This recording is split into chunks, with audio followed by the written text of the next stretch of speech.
Governments deny it. Militaries deny it. Even the mainstream media denies it. But they are here, and they've been here for a very long time. The Mutual UFO Network has been on the front lines uncovering the truth since 1969, and now we're sharing that truth with you. Welcome to MUFON What's Up with your hosts, Katie Page, Christopher DePerno, and Tara Diulis, exclusively on the KGRA Digital Broadcasting Network. Wondering what's up? So are we.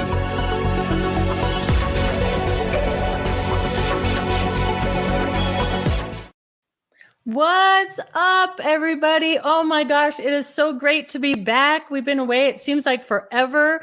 I am so excited to be here. We've got a terrific guest for you tonight. We have Dr. Robert E. Farrell. I'm so excited to get to speak with him. Never met him before in person, and he has so much great information to share with all of us after we get through news and case of the week and other things like that. I want to bring on first of all, I want to say a shout out to Katie Cook. We are going to miss her. Katie Cook is super busy with both her country music television obligations and doing real estate and things like that. So we are going to miss Katie Cook. And we have a new co-host, Tara Diulis. And Tara, as fate would have it, got really sick yesterday. So she was so looking forward to start the show with us, but we wish her well. We want her to get better soon. I'm going to bring on Chris DePerno. Chris DePerno is New York State Director. So hi, Chris, how you doing? Oh, it's wonderful to be back. Boy, it seems like forever since we were playing with UFO information. Here we are back again, right back in the saddle, getting ready for another great show with Dr. Farrell. This will be awesome. I probably list about maybe 30, 40 questions for him because I consider him like an expert in the gravitational field. I mean, he's like the guru of how to go fast from 0 to 100 G's in a matter of a second. So I know we're all going to learn so much. We're going to learn a lot tonight. So and where's Jerry and Jenna? They're on vacation. I gave them the time off. I didn't know we were coming back tonight. I'm always the last to know, and they're doing a little bit of vacationing on a beach in Andromeda area, so they'll be back. And when they come back, they'll be sitting in their places. If I can get Jerry to knock off the credit card stuff, we'll be okay. All right, he's going to run up quite the debt. I forgot to mention, we are, as always, sponsored by MUFON, the Mutual UFO Network, always asking that all-important question, are we alone in the universe? And we are also brought to you by kgradb.com. So make sure you go to their webpage and subscribe. They have so many great shows on there. Since Katie's not here anymore, we are still going to continue her awesome meme. So this week's meme, we're doing a Halloween theme here, and it's UFO crashing because somebody was pumpkin chunking and caused him to crash to the ground. And speaking of pumpkin chunking, Amanda, if you can roll that video, pumpkin chunking can be a little bit dangerous. I feel much safer now. You have the biggest drag. I don't hear that often.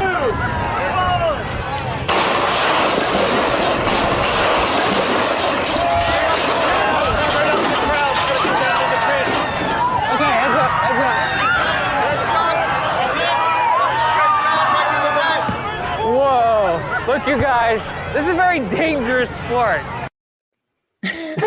They take that pumpkin chunking very seriously. Some of these contraptions they build, I'm like, oh my gosh, speaking of anti-gravity. I don't have a lot of faith in some guy that runs around with antlers on his head.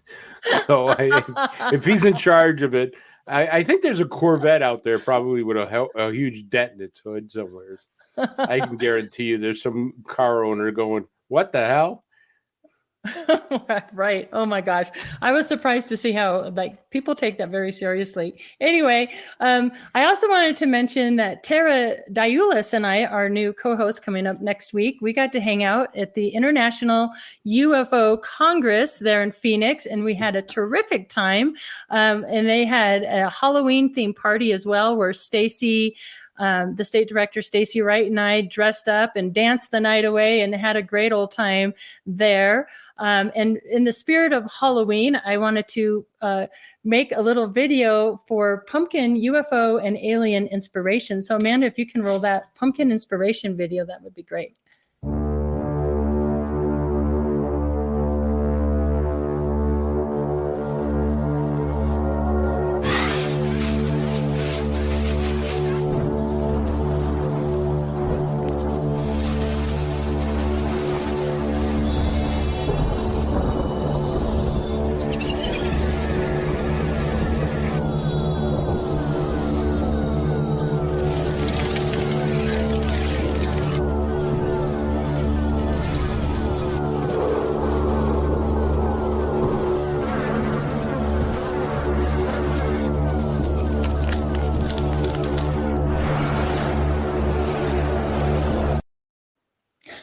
What do you think? I liked it. That's pretty cool. I'm not that talented. I still do the triangle, square, and the. So some people like the one from the Predator, the alien, like out of this world, like complete art. Thought that was a portrait of a relative of mine. That was interesting. I have to send that on her birthday. Happy birthday! That's funny. Thinking of you. So, Chris, do you have a news story of the week to share? I do. Before I start the news, I just want to tell all you would-be parents out there, Halloween is a great time. We have a lot of fun, but please, please, please be careful. There's a lot of talk going around about methamphetamines and fentanyl being made into Skittles and candy type of stuff. Please check your kids' candy. That's my public service announcement, because every year when I was a police officer, we always found razors and apples and candy that had mixed psychedelic drugs in it and stuff. There's some sick people out there. So anyways, awful. That's awful. Let's get to the news. All right. This week here. From the deep, U.S. warship. From the deep. U.S. warship encountered an enormous UFO, black triangle emerging from the sea before flying into space, claims crewman. Where else are they going to fly? A U.S. warship encountered an enormous black triangle UFO emerging from the sea, a member of the crew claimed. The USS Nimitz might be best known for the famous Tic Tac encounter in 2004, but crewman Kevin Thomas has claimed he witnessed a different incident about a decade earlier. Two Navy pilots are said to have captured a film, Tic Tac-shaped UFO in 2004 during a routine training mission over the Pacific. I wonder why you don't see them in the Atlantic. Oh, maybe you do. Anyways, the U.S. Navy previously identified the Tic Tac as an unidentified aerial phenomenon. I don't know why they changed it from a UAP to UFO, but that's the Pentagon for you. After failing to explain the sighting, the mystery has deepened over time as the Pentagon has refused to answer questions on the possibility of underwater UFOs. But in the past years, the U.S. government has taken an active interest in UFO sightings and has even set up a new office focused solely on investigating them. Black triangle sightings have been recorded for decades, but have often been dismissed as secret aircraft or atmospheric anomalies. Speaking on Quest TV, Thomas, a crew member of the USS Nimitz, described that he witnessed in one of the ship's missions in 1991, over a decade before the Tic Tac incident. He explained that he got into the habit of watching the sunset after his shift as a production petty officer at the photo lab. He said, "It's night, it's dark, so we went to the darkened ship, and when a ship goes into darkened ship, that means they shut off all the lights on the ship. Everything gets turned off. There will be no lights anywhere on the ship. Darkened ship occurs when the entire vessel locks down and everything goes dark in order to camouflage the ship from potential attacks. You're the only thing out there. Sooner or later, they're going to find you. But anyways, let's get on with this." He continued, "I went to open up the bulkhead and it was locked. So I figured no big deal. I'll just write it out up here. So I found my way to the starboard side of the ship and I looked around. Why do they just call it left and right? Starboard, port, star. I don't know. They have their whole language. That's why I was never a Navy man. Anyways, I looked around the corner. There was something about halfway out of the water, and it looked like a huge black triangle. I would estimate it was bigger than the Nimitz, about 200 yards away, he said, before adding that the Nimitz is about 1,119 feet long. I guess that's pretty big. It was big, and I kind of froze there. I have this image of it looking like this clean, dark, just sitting there with no water dripping off of it.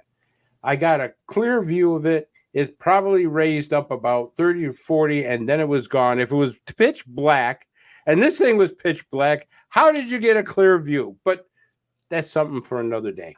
I got a real clear view of it and probably raised up about 30, 40 feet. I did say that. When I asked if it was made any sound, he responded, no.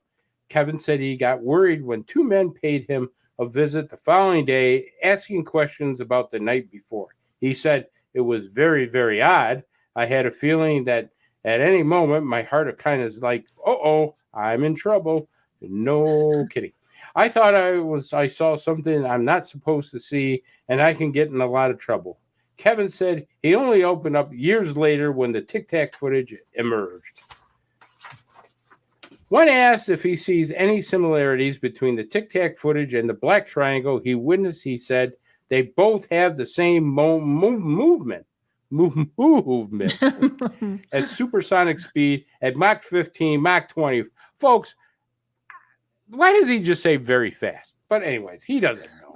It kind of went slow at first, and then it went boom, and it was gone. It went boom, and it was gone. Oh, my God. Please help me. Where did I find this story? That's exactly what I saw, Kevin said.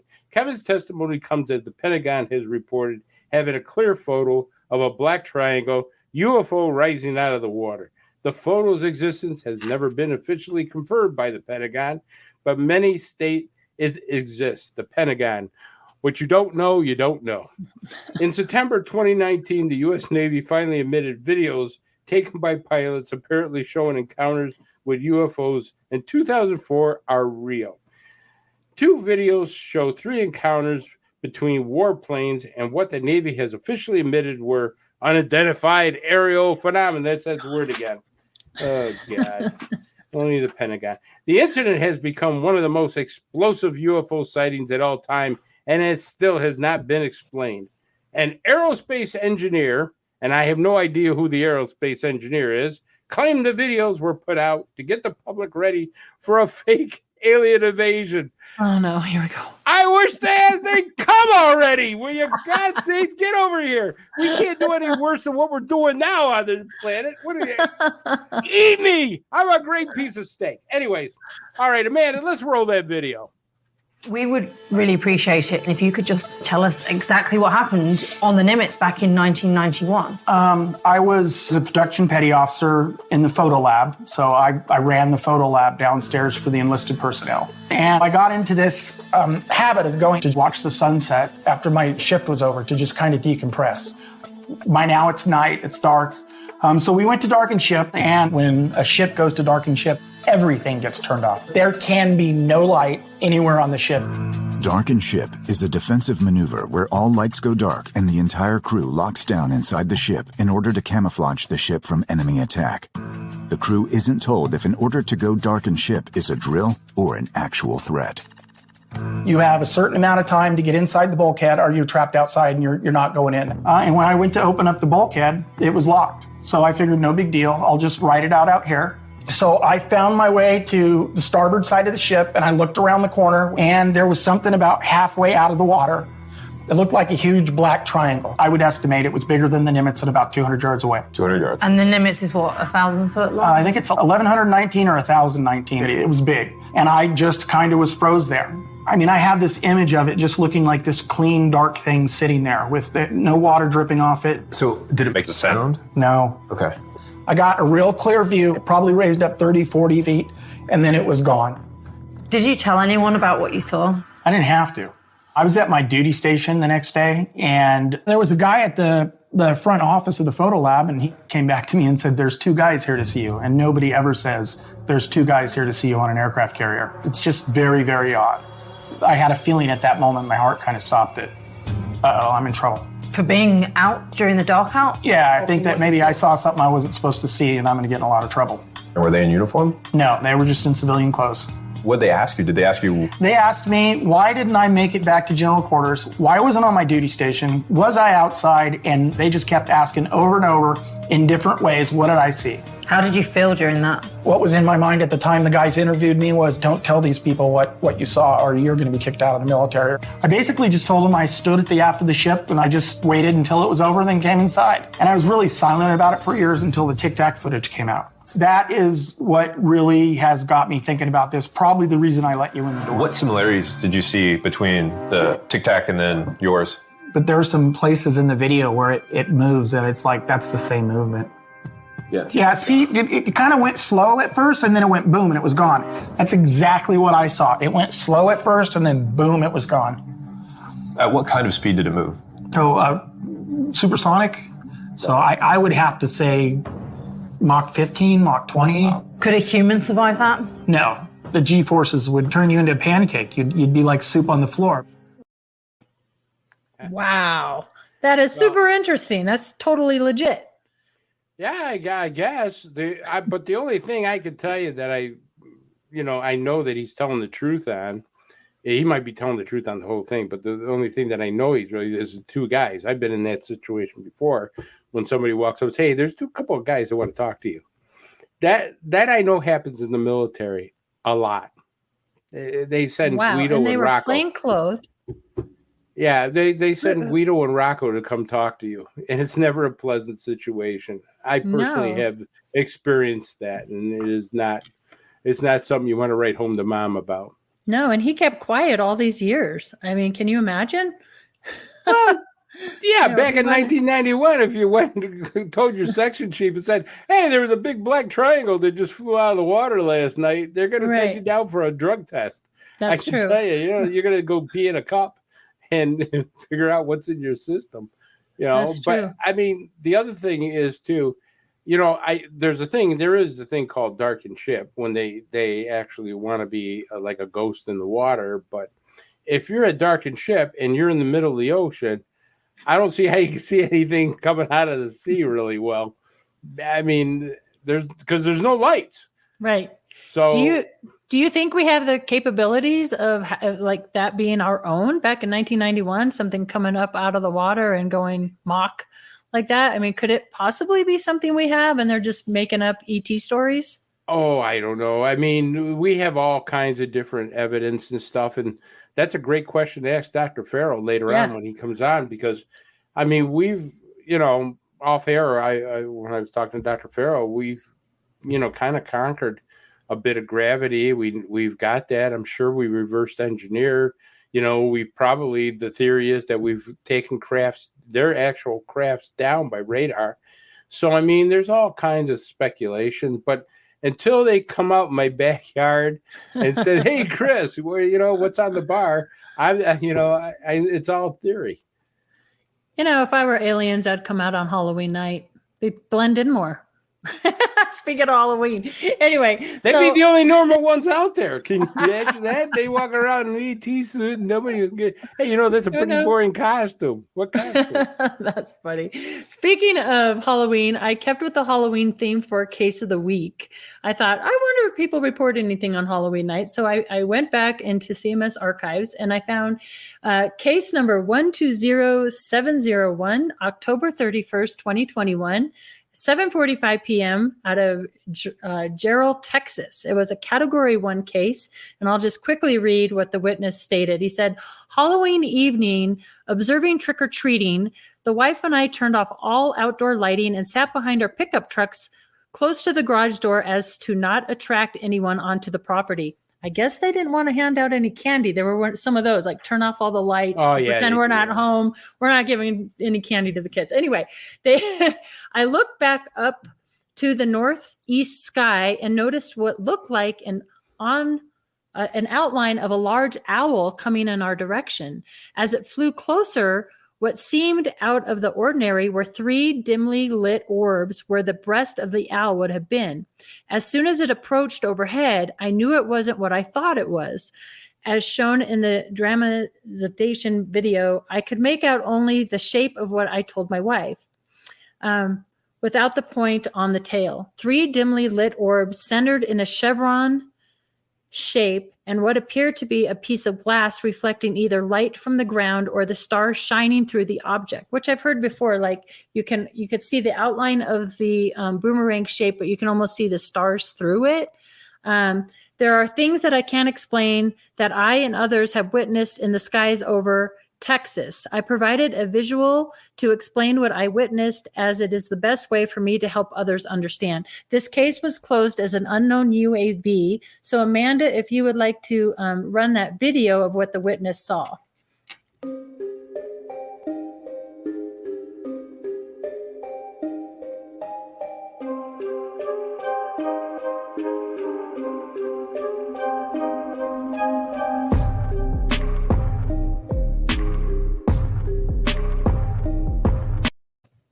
I absolutely love that the witness took the time to create that video. So he must have saw some type of cloaking device too. That's what I'm thinking. A little Star Trekky there, aren't we? You know, because if there is sort of like a little bit of cloaking, kind of blend in with the stars, kind of deal. Right. Yeah. I mean, yeah. Unless, Batman was out there trick-or-treating and that was a ship. That's how he described it looking.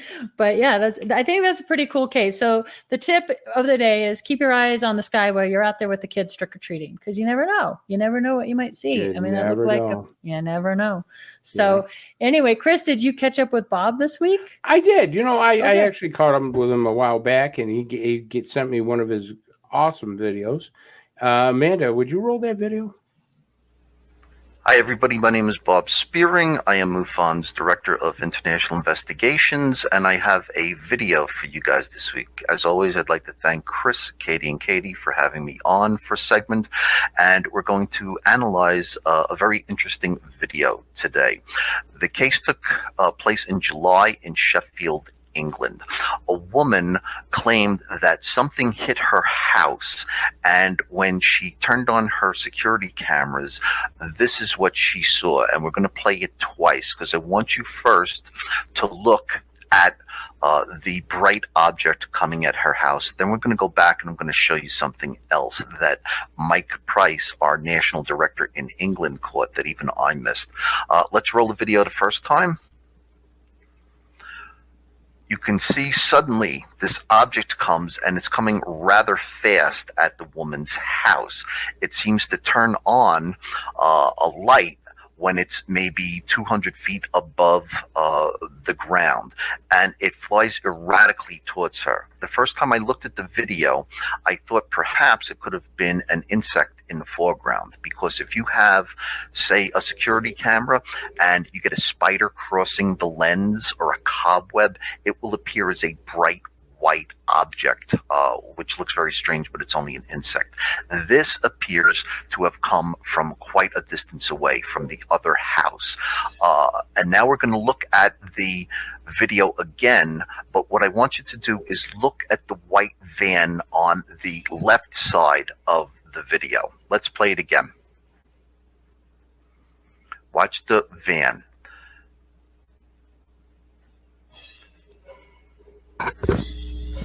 You can see somebody appears to be following the object coming from behind the van. What I'm wondering is, did MUFON possibly pick up a criminal casing a house, and did his drone actually collide with the victim, the potential victim's house? I don't know.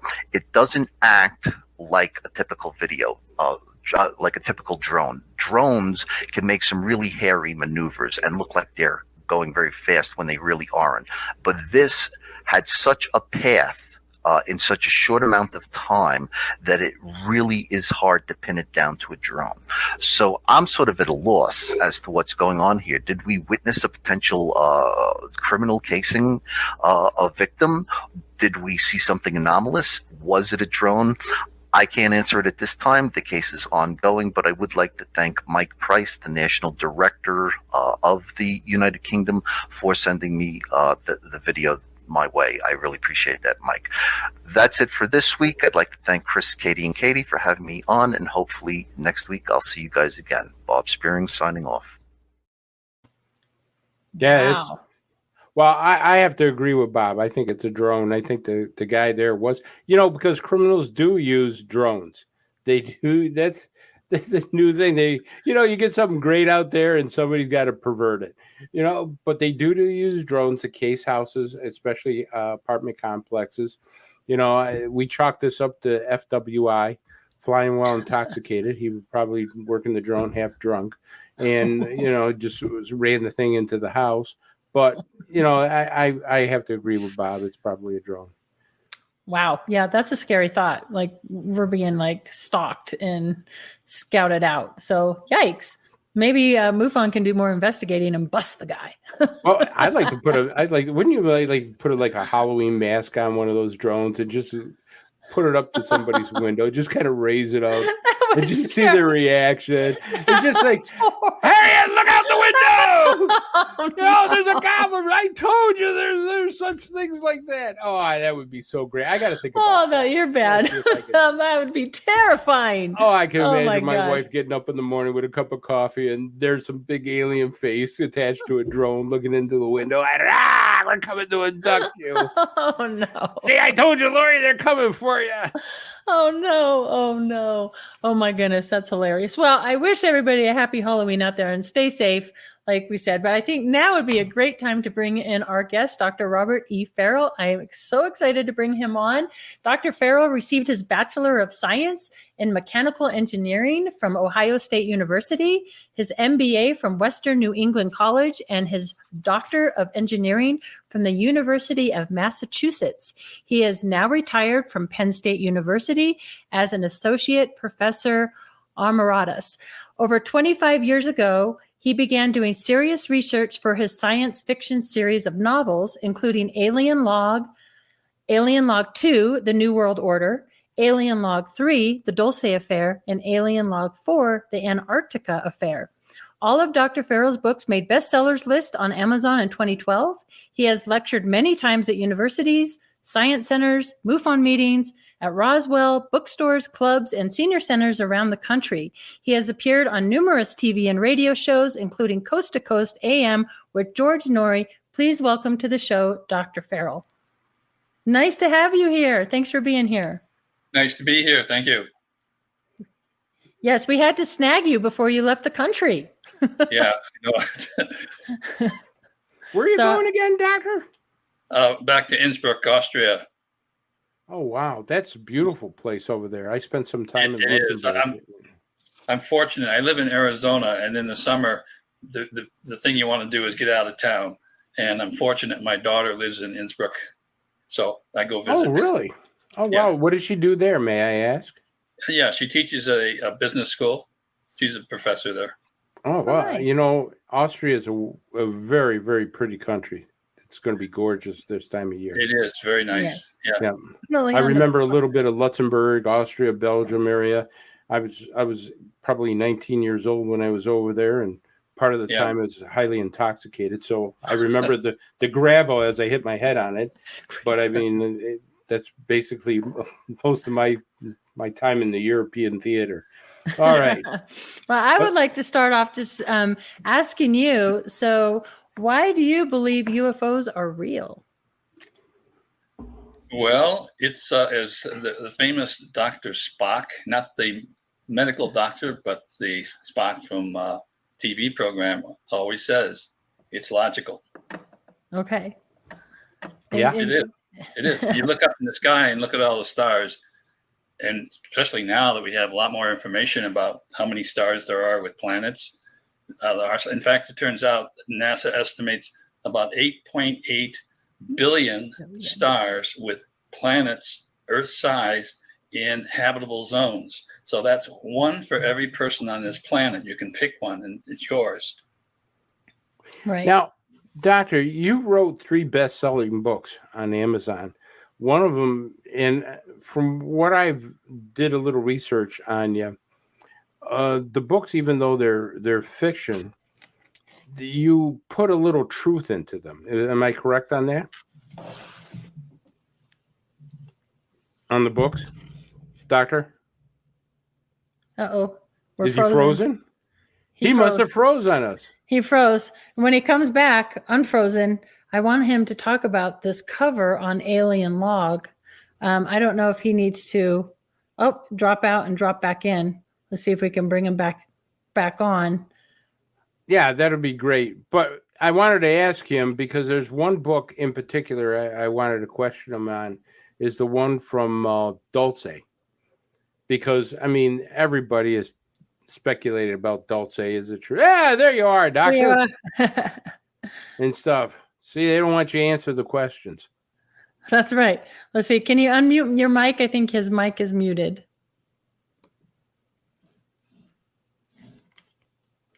Doctor, you have to unmute your mic.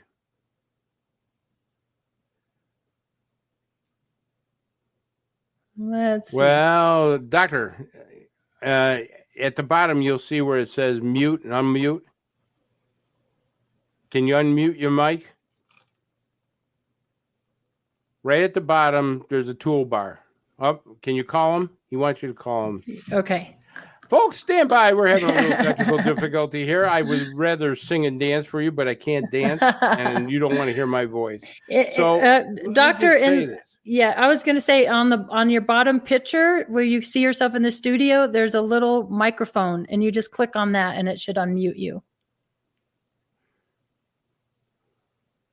That way he doesn't need to call me.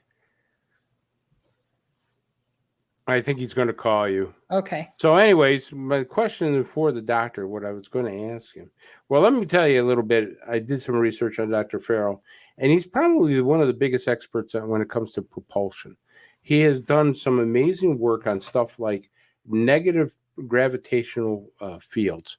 And he has this whole theory about how propulsion works for UFOs, and really makes a lot of sense in what he says, how they're able to create such a negative gravitational field to make their craft go, he says, over 100 Gs.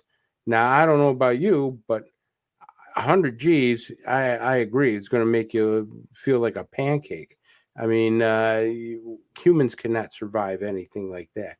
So we're going to talk to him about propulsion systems. We're going to talk to him about superconductors. I guess he's done some work on that, and his books. Now, part of the thing about his books is that the books have a little bit of truth. They're fictional books, but there's a little bit of truth within it. And one of the books he writes about is about Dulce. And with Dulce, I'm very interested because did we actually have a fight with aliens? Did we have a war with aliens? Look, folks, I'm going to tell you right now, I believe there's bad aliens out there. Okay? I really believe that there are nefarious aliens out there that want to do us harm, that will, they may not want to eat us or make us a sirloin steak, but they're certainly experimenting with us without any of our approval or anything of that nature. So, my idea is let's get these guys. Nope, we don't have them back yet. Soon. But I do think that there are evil intentions in some of these aliens out there. I think that what they do is not experience or a good thing. I think it's called kidnapping. And when they stick needles in you without your permission and they take stuff from your body, it's called assault. And I really, truly believe that some of these are not good. So what we have to do is we have to be able to kind of separate the truth or not, because sooner or later disclosure is going to come out. Sooner or later, we're going to know what all about this UFO stuff. And, some of it, I'm going to tell you, I agree with Lou Elizondo says. When he actually know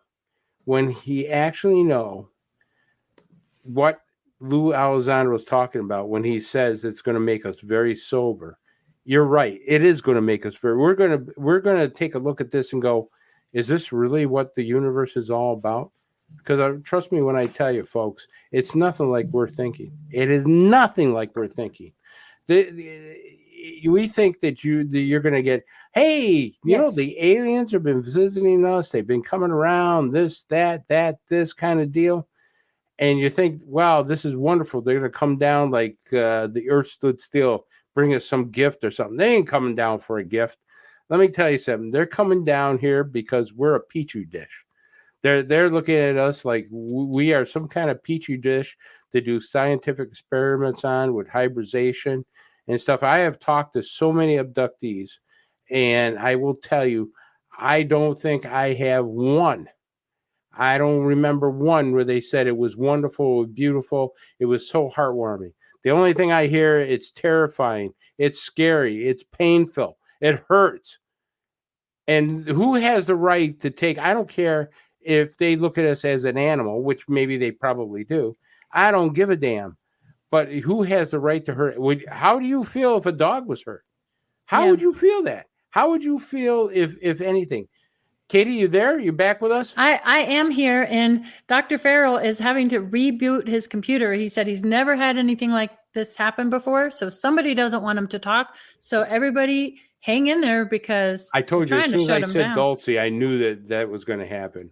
I know. He's like, the weirdest thing, he said, we'll have him tell you when he comes back in, but a buzzing and everything froze. And so he's rebooting his computer. So hopefully he gets back in here, and MIB didn't shut him down completely.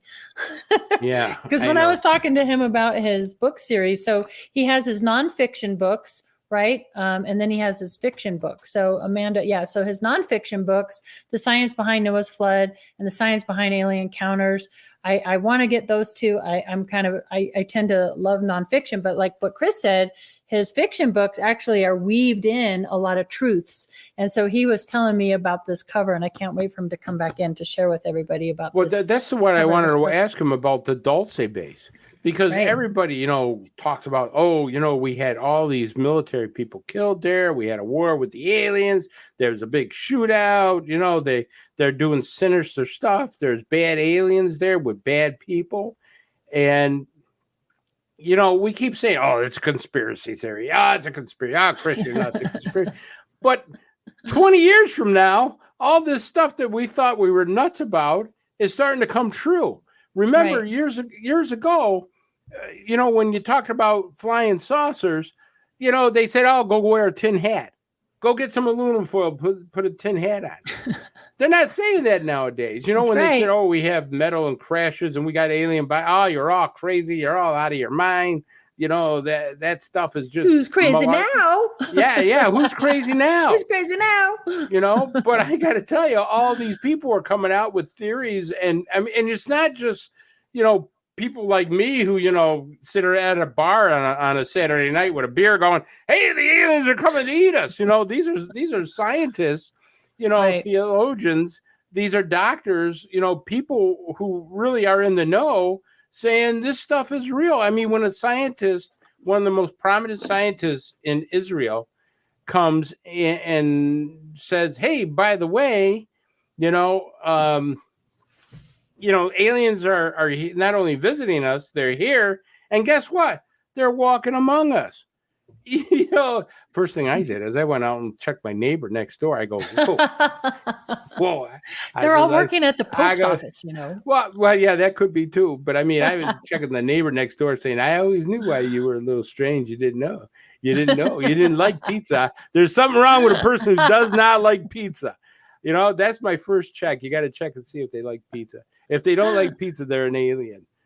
Chicken wings are up there in Buffalo. If you don't like a chicken wing, you're a communist. You got to get out of town. So what do you think the aliens' diet consists of? What do they like if they don't like pizza?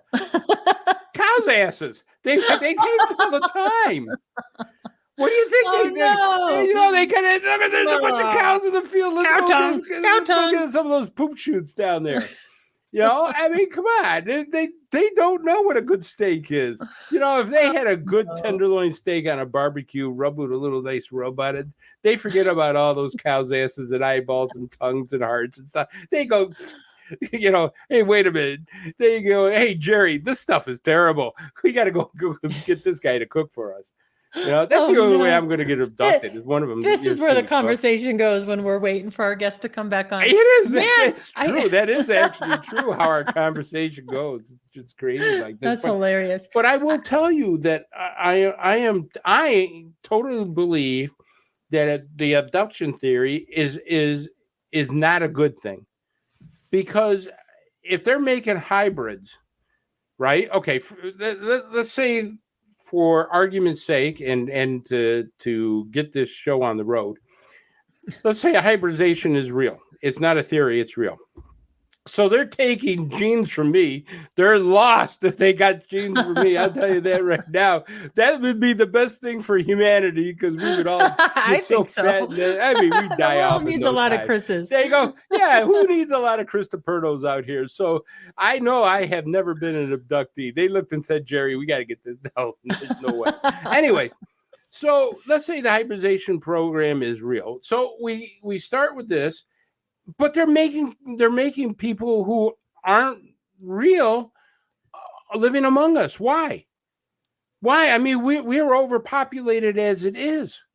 So if we have a large population, don't get me wrong, I'm not one of these Bill Gates theories who says we got to get rid of half the population. No, I don't believe in that. But I will tell you, we're capable of making our own people. Why are we making hybridization? Why are they making hybrids? Right. That's a question to you. Well, I personally think there's sort of like an AI agenda. Like they're trying to come up with this perfect balance of being really streamlined and intelligent and that, but still have some creativity and individuality. Kind of this, to me, that's maybe they're they suck at it because soldiers. The last 2 years, all our math scores and science scores have gone down. I mean, they could have said, "Hey, wait a minute, you got to get rid of this COVID thing." And if they got rid of this COVID thing, maybe some of our college students and stuff would start like doing math and stuff. But I mean, it's certainly whatever they're doing is not working that way. I mean, I'm not trying to be political about it, but if you look at the scores, don't lie. The scores say, maybe the hybrids that are here on planet Earth will be switched on somehow, and it's going to be like, we're coming to save the day. I mean, save what? What are they going to save? See, that's the thing, Katie. What are they going to save? If we get rid of all you guys, we'll save the planet. Remember that's bad news for us. What's that actor's name? Keanu Reeves or whatever. Keanu Reeves. The one that my wife is totally in love with. That Hawaiian everybody is. Whatever and stuff like that. Remember that he was in that movie, The Day the Earth Stood Still. They remade it and stuff like that. Right. And he turns around and he goes, the Secretary of Defense goes, "What are you doing on our planet?" And he goes, "Your planet." You're right. And that was the scariest thing. You got to ask yourself, it says, hey, wait a minute. We got a question from the chat. Amanda, put that question up. We got to answer that one. Where is it? Where's Dr. Farrell? I'm going to try and call him again. I'm going to mute myself Question really quick and see chat. if I get him. Do you trust the CIA? Do pigs fly? Of course not. Because let me tell you something, Greg, and that's a great question. But I will tell you this. One, I knew CIA agents. I was in the Marines. When I was in the Marines, I was an ambassador's bodyguard. I was in a Marine Security Guard battalion. I was sent overseas to work in American embassies, and I had a top secret clearance. And when I worked there, I was able to be introduced to people who worked in the Central Intelligence Agency. They didn't come out and say, "Hey, I work for the CIA," but we all knew who they were and stuff of that nature. And their job is to collect data, information, and to weaponize data, information, and all that. And they do it by any means possible: blackmail, conspiracy, eavesdropping, whatever you got to do. So they don't play by the Marquess of Queensberry rules. So you have to understand that, Greg, that, some of these government agencies have become weaponized, and they will do nefarious things to do what they have to do. Now, that being said, is some of it good? Yeah, probably. Is some of it bad? Yeah, probably. Remember, during the course of years, we've been lied to several times by the U.S. government that says, "Hey, listen, we never did this, we never did that." But then how we get about getting the theory of, smallpox being tested on people, all these other tests that were done. MK Ultra is the biggest one. Think of MK Ultra, Now you say, go ahead, Katie. I was going to say, I think that's why we heard a little bit from the Navy, because things came out they couldn't avoid and they had to talk about it. But the Air Force, if you notice, is being really silent. And why is that? It's because they're liable. They've been covering up and hiding and doing these black access projects for decades. Exactly. So They've been lying their asses off for years. There'd be liability issues. You think some 4-star general from the Air Force is going to go, aha, we fooled you for 70 years, didn't we? That's why they're saying, they still got things going on going, yeah, you go ahead, Navy, you go talk to them and everything else. Right. We still got our black projects going. We got to remember one thing, Greg, and all of the audience out there. There's billions, not millions, billions of dollars at stake in these black projects. Do you honestly believe they're buying hammers at $150 a hammer? Do you think they're buying toilet seats at $250 a seat? Let me tell you something. I want one of those toilet seats in my house. If they're buying toilet seats for $250, okay, a seat, man, something's wrong. Come on. But that's how they fund their black projects. And we know that they have black projects. They've been flying amazing crafts for the last 20 years that we don't know about. And then all of a sudden they come out and say, hey, this craft's been around for, this many years. So, getting back to your original question, do I trust the CIA? No, but I don't trust a lot of government agencies. Just the boots on the ground guys are really great. I've worked with them. I've worked with a lot of federal agents, and I will tell you, they're close friends of mine. I love them to death. But even the guys on the boots on the ground will tell you, as you get higher in that administration, it becomes very political and very weaponized, and then people start doing things because it becomes power. Very interesting. And stuff. Do we have any more questions, Amanda? I know. As the show rolls, chit chat and stuff. Yeah. So I just talked to Dr. Farrell. He is got his computer booted and he is trying to log in here. So hopefully all right, let's get him back on. Yes, for sure. Hey, Chris, we never talked about how you got involved in ufology in the first place. I would like to know. Because I didn't believe in it. I thought all you guys were crazy.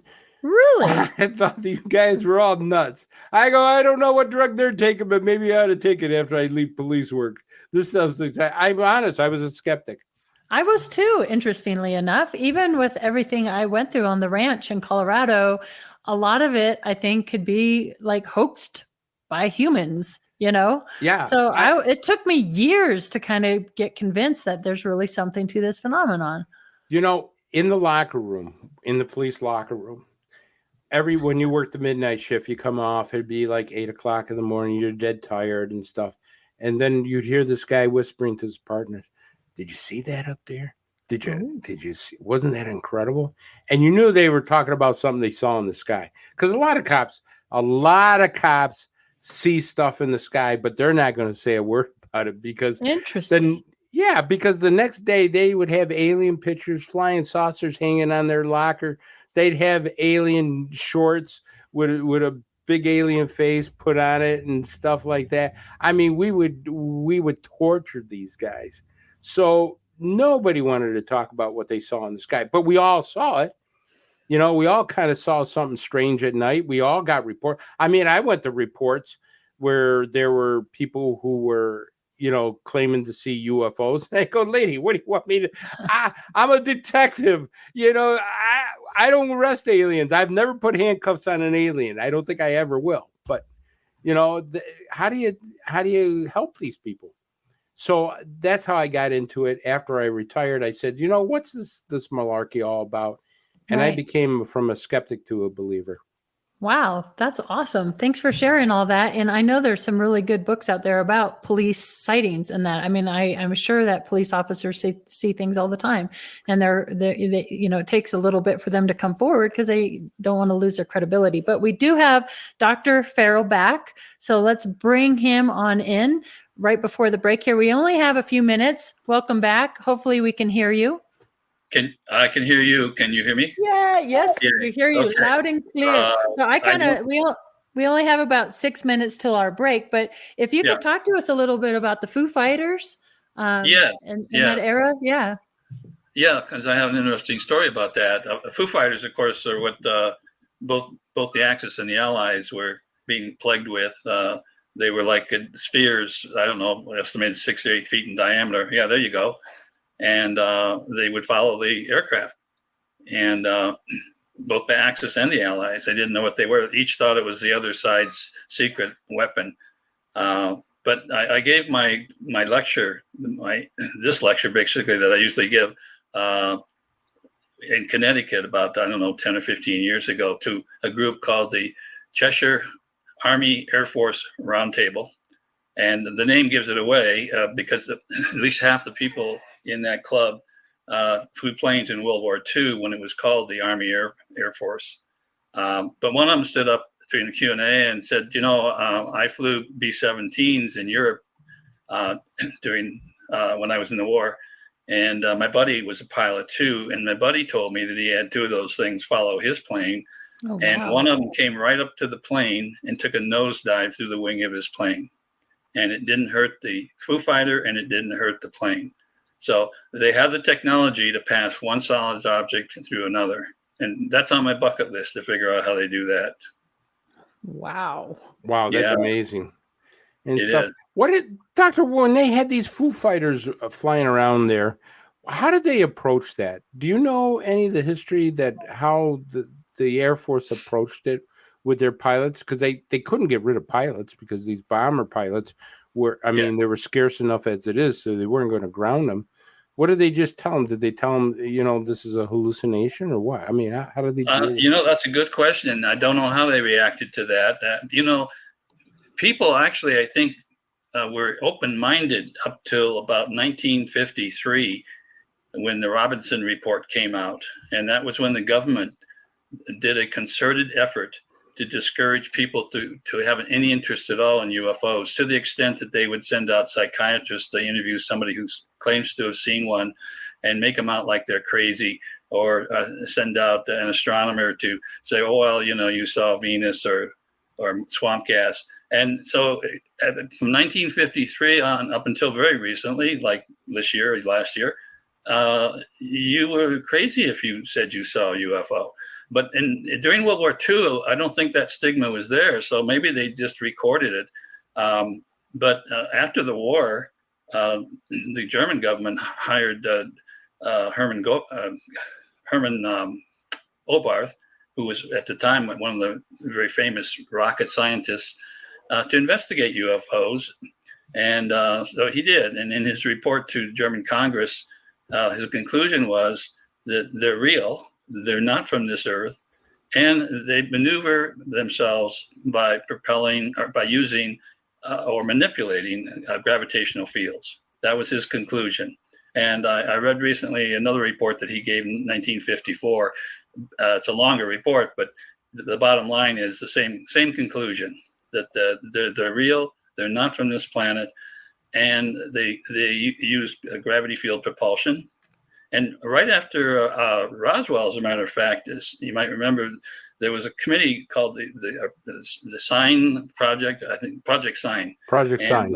Project Sign lasted a year, and when it was done, their conclusion was, it's not from this earth. They're real, and they don't get into how they propel themselves, but they would at least they came to the conclusion they were real, but they weren't made here on planet Earth. Right. I have a question for you. So, Amanda, if you can bring up that picture again of the Foo Fighters. I mean, to me, these look like balls of light or balls of energy. And these are often reported. We get them into MUFON all the time. I mean, they're not like typical craft, or maybe they're Tic Tacs. I don't know. What do you think that is? I mean, I can't imagine little aliens inside of those. Right. You're Foo right. Fighters. What are those? Well, before I answer your question, I'll tell you that's what I saw. That's the only sighting I've ever had personally of a UFO. I was in Cancun on vacation, and I was up early in the morning looking out over the Caribbean. The sun hadn't come up and clouds were coming over. And all of a sudden, one of those things, it would look like a brilliant, I think gold colored, like you see on the round, the thing you see on lawn ornaments sometimes, those round balls. Right. But I couldn't tell you how big they were, but I assume that they're 6 or 8 feet. But it went over my head silently, and then zoomed and curved and went behind the cloud. Wow. So, but I didn't need to see that to become a believer. That was long after I believed in them. But to answer your question, my feeling is that they are not manned or alien or whatever you would call it. I think they're just very sophisticated drones. Oh, really? But wait a minute, Doctor. Doing a little research on some of this stuff. I don't know if we have time. Amanda, how much time do we have before the break? Couple minutes. We have a couple minutes. All right. Here's my question to you. You have done some incredible research about why they change colors. Yes. Correct? Yes. Yeah, I mean, because I have seen blue drones, or I say blue orbs, gold orbs, white orbs, red orbs, photos of them. Yeah. So if they're sophisticated drones, your theory is that the color change is because of the change in energy. Am I correct on that? That's correct. Not knowing exactly how they produce the gravitational field, whatever they do, it's probably not 100% efficient. And so the waste energy, I think, shows up in the hull as it glows, radiates that energy. And when they're not doing anything, hovering or whatever, they may not have any glow at all. They may look metallic. But when they start moving, especially if they decide to really accelerate, they might glow and become almost white hot looking. Wow. I know that something Katie Cook was always really interested in figuring out, she intuitively knew there was something to the different colors that people are seeing. So you're saying these are ET drones, not our own drones, but maybe are they just scouting what we're doing? Maybe just scouting out, what are these fools up to now? Well, that's about right. I think they're probably doing the same thing. What are these fools up to? But I mean, there's mass sightings of those. I remember seeing a picture that was in Mexico, that was taken in Mexico during some celebration, and people were looking at the sky, and there must have been maybe 50 or 100 of these things flying along, not exactly in a formation, but as a cluster. And I just think that it's one of the ways that we are being monitored. We're being monitored. Interesting. Yeah. And I remember, I don't know if you've read the book Phoenix Lights. Are we ready? Doctor, could you hold on to that? Yeah, we got to do it. Hold on to that thought. We're going to go to break, and we will catch you on the other side and continue this on the Phoenix Lights. So see you on the other side.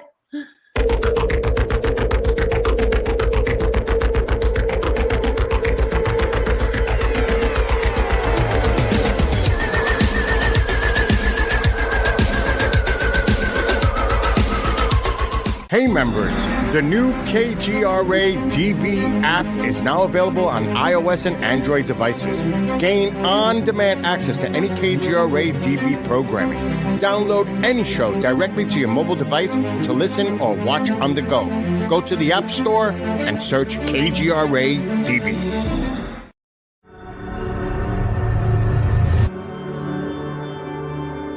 MUFON is the voice of thousands of like-minded people who want to see change. We speak up against UFO secrecy. We engage governments and agencies around the world on the topic. We share information with the public through our journal, website, newsletter, social media, and even our own TV channel.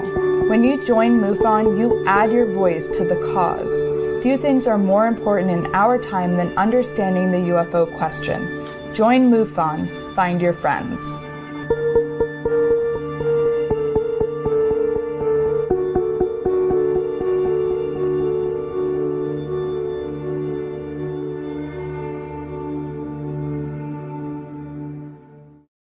Hi, I'm Austin Butler from Baz Luhrmann's new film, Elvis. Tomorrow, all of America will be talking about Elvis Presley. As a blood donor himself, Elvis shared the gift of life with patients in need and asked others to do the same. We're encouraging you to give blood this summer. Please visit redcrossblood.org/Elvis movie today to learn more.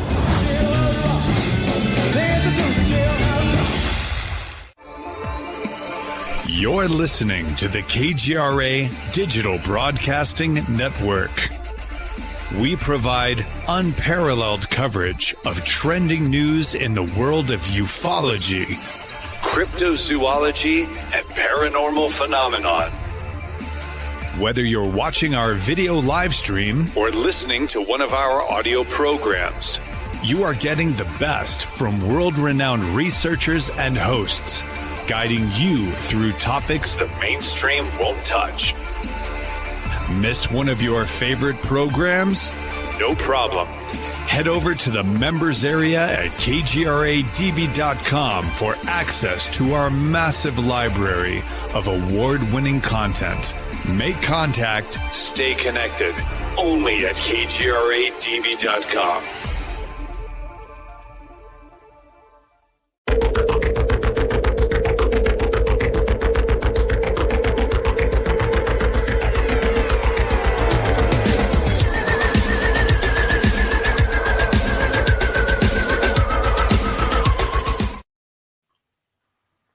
All right, we're back. Hey, real quick, I want to tell everybody in the chat room, guys, keep those questions coming because we're going to try to get to them. Also, give a big shout out to Katie Cook. Katie Cook was in there. For God's sake, say hello to her, you people. You know, we miss you, Katie. My God, she leaves, and they just take your name off the door and you forget about her. No way. Come on. No way. We'll never forget Katie. So let's continue with, you were mentioning the Phoenix Lights. Yes, everybody knows about Phoenix Lights, and probably Lynn Kitai is very well known within MUFON circles as well. Yes. So she actually went to the effort, and she was a heart doctor, by the way, she and her husband.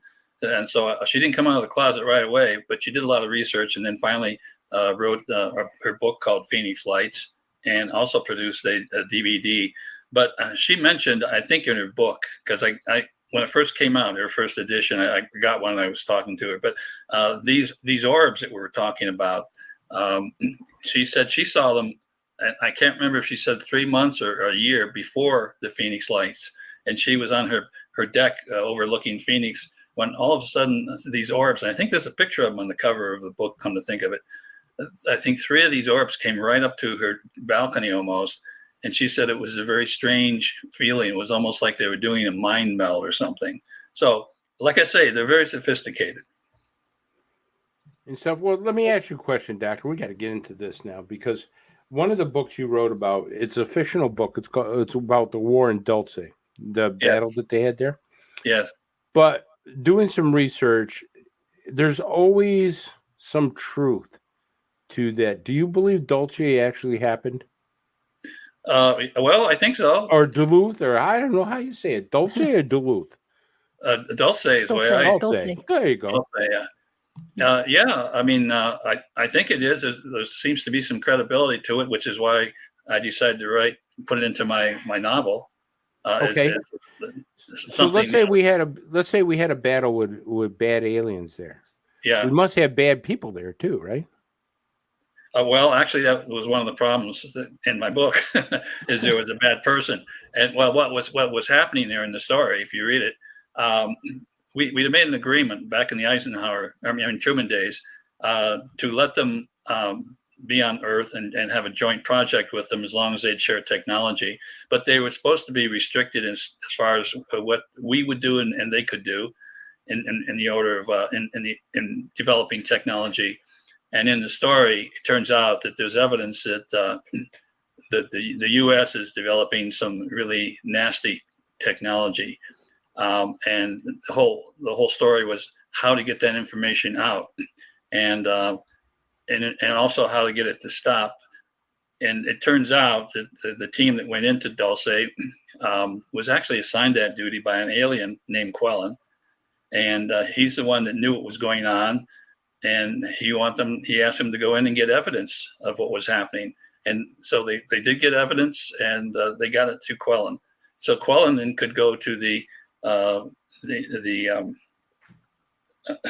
it was like, I guess you would call the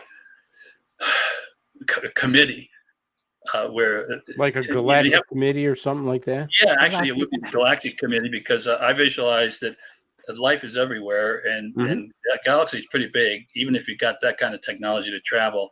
So the galaxy is probably broken up into federations. And so that particular federation that Quellen was from had certain rules. And one of them was that you could interact with humans. They could interact with humans, but they couldn't do bad things like that. And so Quellen needed proof, and that's what was gotten for him by the team after they got out alive. Yeah, it's just amazing that they've never been able to find that base. I mean, they have suspicion of where it is. They have suspicions of the fight, but I've never seen, not one spouse has come and say, "Hey, my husband died on this particular time," right? Because I guess like 95 agents or military people, wherever, died. I don't think they were all single. So I'm waiting for a spouse or a relative to say, hey, my husband was doing some kind of work and they said he died in a training accident with a whole bunch of other people. So I mean, I'm not saying it's not true. I'm just saying that, boy, they do a great job of covering up this. I just hope there's not Republicans and Democrats in space. Can you imagine a galactic thing with Republicans and Democrats going out? God, we're in really big trouble. The politics of the Galactic Federation, man. I hope they got their act together better than we do. I'm hoping that the Federation shows up pretty soon to get us out of this huge mess we got ourselves in with the planet. Well, one of my questions I'm going to ask you after Katie is about the threat of nuclear war, because. Well, anyways, go ahead, Katie. Well, I was going to lead him into because Dr. Farrell gave us a lot of these slides, and I wanted to kind of talk about the anti-gravity and the gravitational, things that I kind of wanted you to walk us through that for a minute before we get into the Peru bodies. Okay. Well, first of all, I don't use the term anti-gravity. Okay. Anti-gravity. Well, the reason I don't do that because that implies that you have to be in a gravitational field for it to work. So how would you travel through space then? Would you call it a negative gravitational field? Exactly. It's negative gravity. It's repulsive. I got to answer one right. Yeah, it's repulsive instead of negative, or instead of attractive. And so it's negative gravity. Yeah, and I see a lot of evidence for it. Let's explain to the listeners what negative gravitational field is, because I heard your talk on it. And it was fascinating. Negative field. That's a good picture right there that shows when that UFO is lifting up. The fact that the dust underneath is excluded tells me, and those aren't flames coming out. That's exclusion of dust. It tells me that there's a negative field under there that's repelling it, not a positive field. And the thing is, if you assume that they're using a negative field, and they could wrap their whole ship in a negative field, and they could tailor it so on one side it's stronger than the other, and so in the direction that they're traveling, they would use that negative field basically to clear things out of the way, which is how they can go supersonically or hypersonically without creating a shockwave, and probably how they can go through water with no effort at all, because that gravitational field just kind of clears the way for them. They just plunge in, and when they come out of the water, guess what? They won't be dripping because the water never touched them. Wow, I was going to ask that. So they literally are pulling the water away from the craft. Pushing it away. Pushing it away. Yeah. Now, if you're inside the craft, the people in the craft don't sense that negative field. And if it's equal all the way around, if it's equal, there's no sensation. But if they tailor it so that underneath, behind them, is a little higher, that boots them along. And for the people who are inside, though, they're basically free falling away from that field or into it, depending on whether you call it positive or negative. And I give a thought experiment when I lecture, because people always ask, well, how is it these things can do 100G accelerations without killing people? And so I get them to the point where they understand that maybe they're using a gravitational field propulsion and the advantages of that. And so I have somebody climb into a rocket, and we go through a thought experiment where they take off, and I'm talking to them, and I ask them, what are they experiencing? And they say, well, I'm experiencing 4Gs. I'm being pulled down on my couch. So I'm watching, and all of a sudden the flame sputters out, but the rocket keeps coasting upward. And I call and I say, now what's going on? They say, well, I'm tending to float out of my couch, and the G meter says 0 Gs. So I'm still watching. Now it's falling back to Earth. And I say, well, now what are you experiencing? Well, nothing's changed. The G meter says 0, and I'm floating around, or tending to float around. And so then I say, well, if we did this experiment on Jupiter, you would be following at 40 Gs, but you wouldn't have the sensation. So that's the key. Gravity field propulsion is the key. You can explain almost everything that people see and about these things, like freezing of ponds. That explains it because it's a negative field under there. I wanted to ask you that, Doctor, because you had mentioned that bodies of water well, let me get into this. Yeah. It expels everything underneath, even oxygen, air, correct? So it's a low pressure. Right. So it get rid of everything just out of that field. But also it creates a low pressure where ponds and water, if it hovers over water, may even freeze. Am I correct on that? Well, that's what happens. Is the low pressure causes a high rate of evaporation. And as these molecules are leaving the pond, they're taking energy away, and so the poor guys left behind get colder and colder because energy is being taken away from them. Can there be a reverse effect on that, sir? Because I have had, and I know Katie has had stuff where ponds have had a circle that will not ice up. I have one in Tuxedo Park. Tuxedo Park had a craft hover above it, drop an object into the lake. Tuxedo Park Lake, right here in New York, good old New York. Even the aliens dump their waste here in New York. So anyways, they dumped this thing, but now there's a huge circle that does not freeze. The lake entire freezes, but a perfect circle there. I've got the pictures of it. But it's right by the area where this triangle was hovering. So I ask you, can that also happen on a reverse, like if they're going to thrust off or want to get closer or something? We already discussed the fact that they have a certain amount of radiation that they're giving off, but it's waste radiation, but it can be high energy like gamma rays, which is why you don't want to stand around one when it's working. People have died from that. But so what if that radiation's left behind and it's a form of energy and it's enough to keep the water from freezing? I don't know. I'm speculating. Right. And that would make sense too, like in the field where it was snowy and there was a craft scene and nothing grew and it was dry dirt. So it took the moisture out of the ground. I mean, that would be the same thing as the lake. Right? Yeah. So that's why if you get used to thinking a negative field, which you're not used to because we never experience them, but what you can do with a negative field if you have it, and that's another example. There's also this case of a car in Illinois. I can't remember when it was, not too many years ago. It was in the evening. Somebody was driving along about 45 miles an hour, and all of a sudden the car lurched to the right. And so the next day they got out and they looked at the car, and I don't know if you have a picture of it, you probably don't, but the whole driver's side of the car is kind of caved in and crinkled. Oh, no. Yeah. Now the paint was burnt, blistered but there's no scratches. There's no blood. There's no feathers or hair as that would have normally if they hit an animal. But so they were trying to figure out what the heck hit them.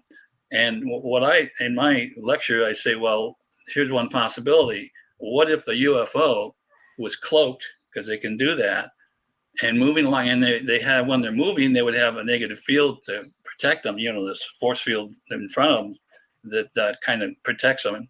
And maybe one of those UFOs ran into the car and that would have dented in the side. So the big question I pose to the audience is, was the UFO driver texting? Do you have any theory on what kind of radiation is given out with that, doctor? Because we have had abductees who've had encounters with crafts and aliens, and they have complained about ionized radiation burns, gamma burns, non-ionized radiation burns.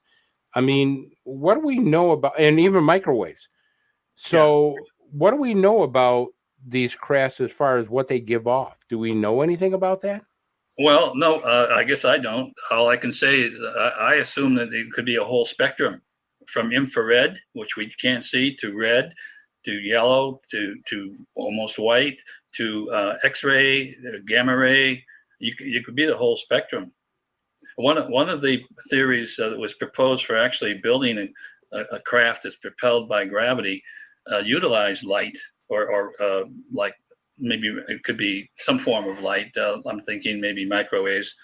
And the theory is by beaming this energy between two parallel reflective plates that are spaced one half of a wavelength away from each other, that as the light is bouncing back and forth, as the photons are bouncing back and forth, that's an easier way to think of it. When they hit each of the plates, they give off a graviton. So now we have to talk about particle physics, but anyway, and so go for it. That's how they're producing gravitons. But of course, as the time goes on, the photons that are bouncing back and forth are losing energy. You know, conservation of energy says when they give off a graviton, that they have less energy, and so eventually they I guess are expelled from the ship at a lower energy level. Maybe, infrared or red or something like that through the hull. That's just another theory. It turns out there's probably many ways where we can create gravity. Light is one of them. I was going to say, I would like to look at some of these slides you gave. So the one is gravitational possible, and then you go into the T. Thompson Brown and the Hutchinson effect, and then the Searle effect. If you can walk us through those slides, sure, that would be great. Sure. Well, T. Thompson Brown was a young man who apparently, I'm assuming his family was in the medical field, maybe a doctor or dentist or something, but he had access to the X-ray tube. And so he was playing around with it. And I think he was a teenager at the time, but he noticed that every time he fired it up, it moved, or it had a force. And so he went on to explore that further and further. And then later in life, he went to where he built the bank of capacitors. In other words, a bunch of plates that are separated by a dielectric material. And in this picture you're showing, he called it the gravitator. And he suspended that in oil in a container that was positively ground. And he found that when he applied a high voltage to the gravitator, as you see there, that the gravitator would move away as though the negative side was pushing. And he concluded that it was the negative charged electrons that were creating the gravitational field. And I'm beginning right now, with all the other research that I've looked at, my theory as to how we can produce gravity, one of the ways, is and what's causing this gravity. In this case, he blames it on electrons. And I think that's really, you can blame it on electrons on almost all the experiments that I've looked at. And it seems like when we do something to an electron, when it's sitting there, we have electric charge around it.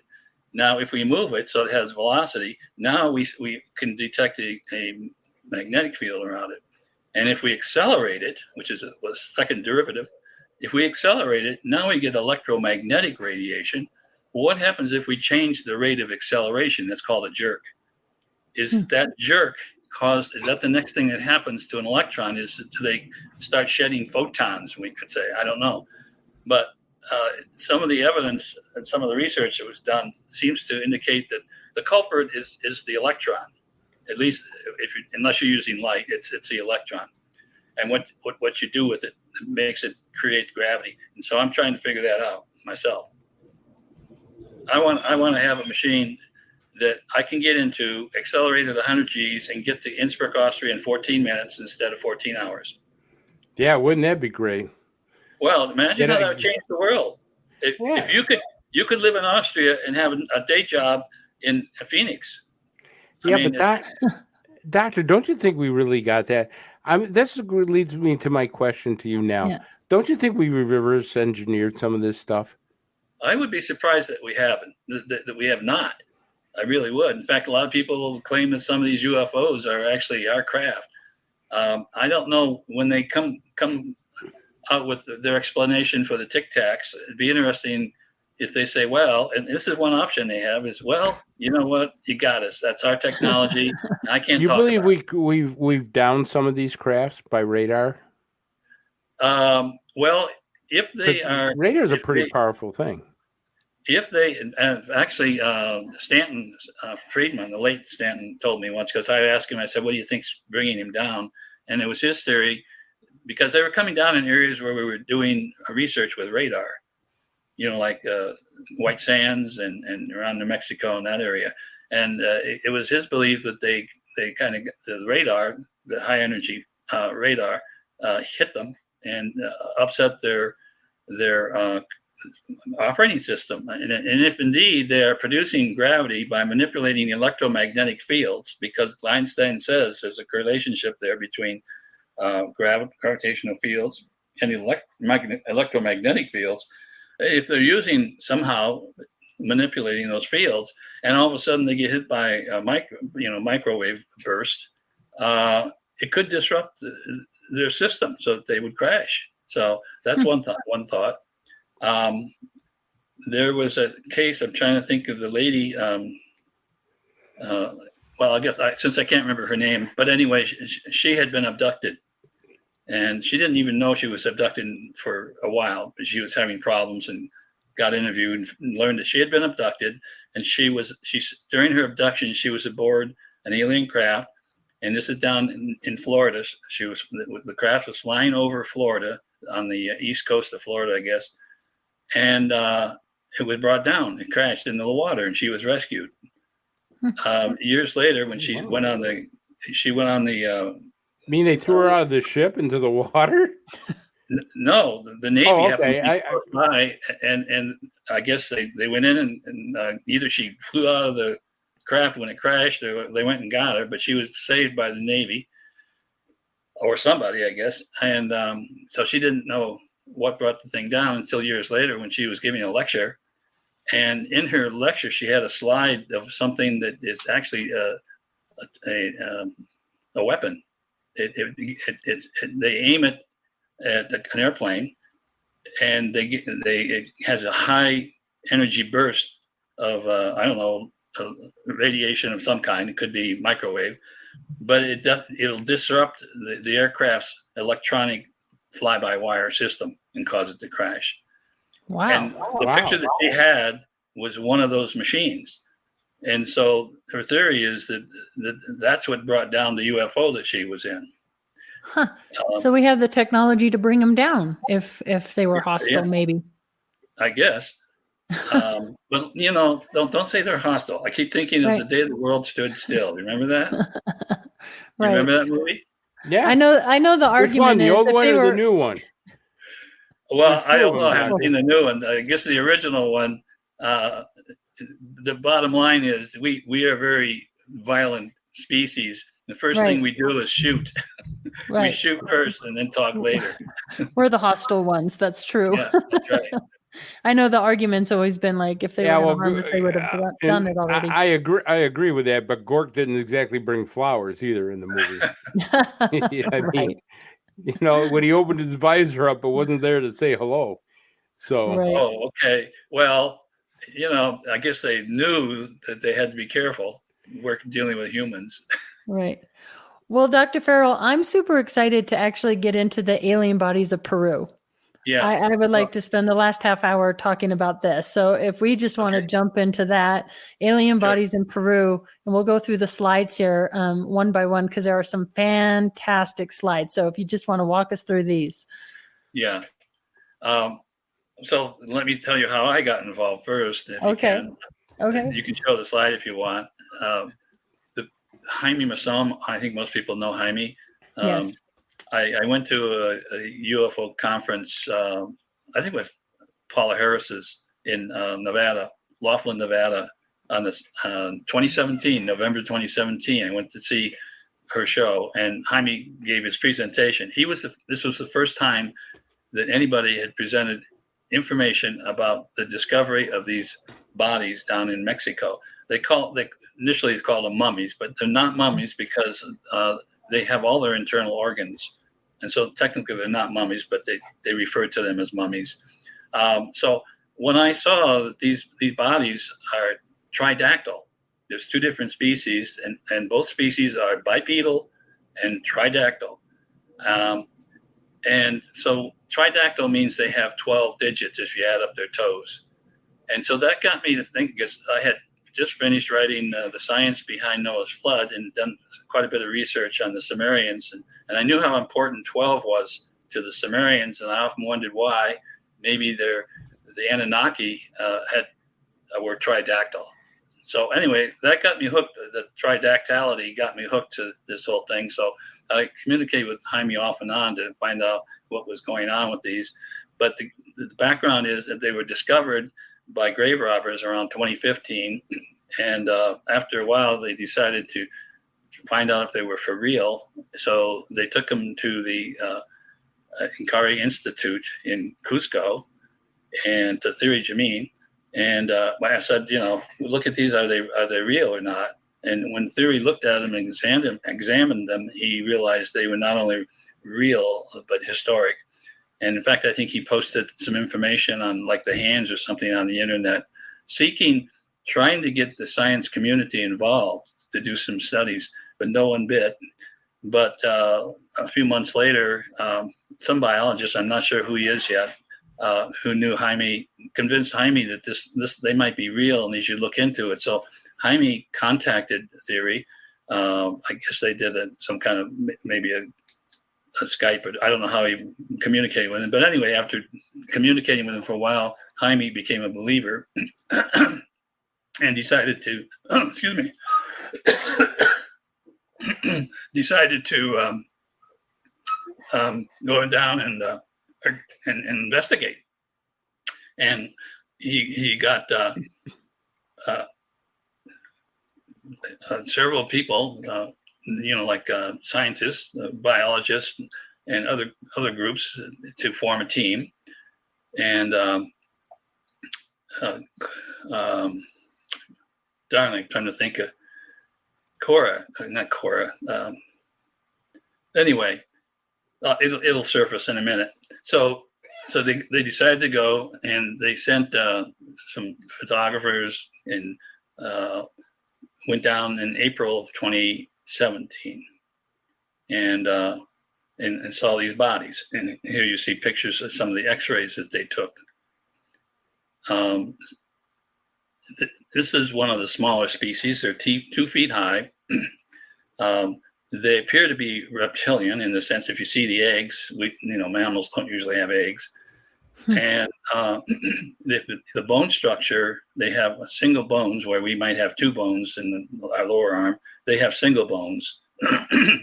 And remarkably, the bone structure looks like they're like frogs. And if you notice, there's a frog. You see it has a single bone. Mm-hmm. So the other thing is about these bodies is their mouth is very small. They don't have teeth. And so the theory was, well, maybe they live on a liquid diet. And then if you look at their chest and everything, in fact, you might have another image right there. That's it. There's almost no evidence of a heart or digestive system or lungs.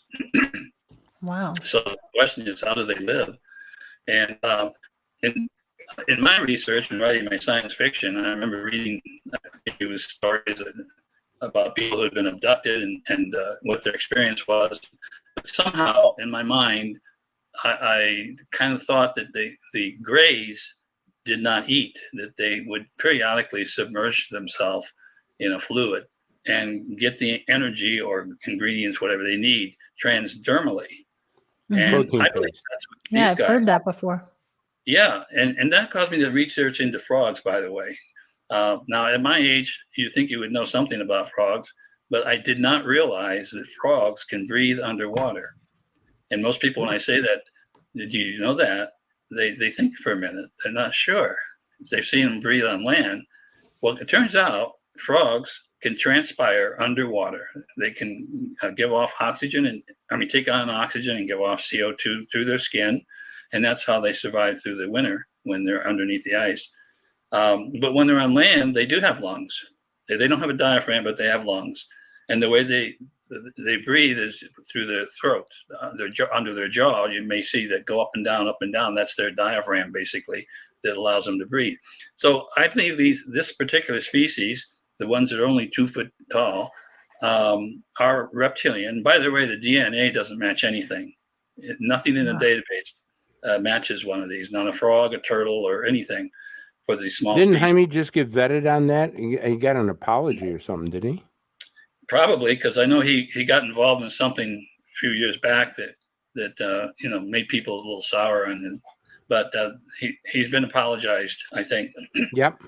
So they're real. They are real. They're not fake. In fact, the first thing they had to do when they went down there in April was try and get evidence that these weren't assembled from bones, from cadaver bones.